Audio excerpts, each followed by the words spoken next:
задържаха учителка с подкуп. Тя поискала 200 лева от своя ученик, за да не му пише двойка за годината.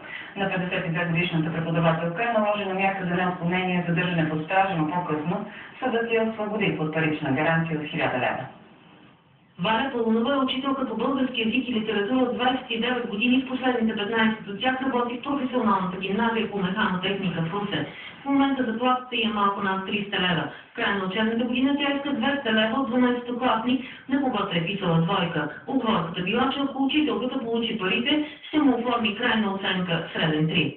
Случката е станала извън работно време, след приключване на работно време, доколкото знам от следствието в дома на учителката. Изключително тежко състояние се намирам и аз и колектива. Младежът уж се съгласил, но всъщност подал сигнал в полицията. Служителите на сектор икономическа полиция задържат 52-годишната преподавателка непосредствено след получаване на парите. Случай е изключително неприятен.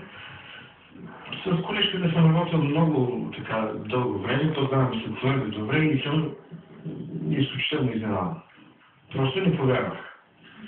Като чух за това, защото знам, че е много добър преподавател.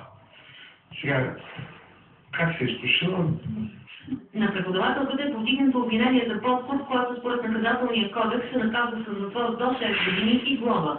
Съдът тя отказва да отговаря на въпроси на репортери. След кратко заседание съдията прецени, че няма опасност да се укрие, докато тече делото срещу нея и е пуснат от гаранция.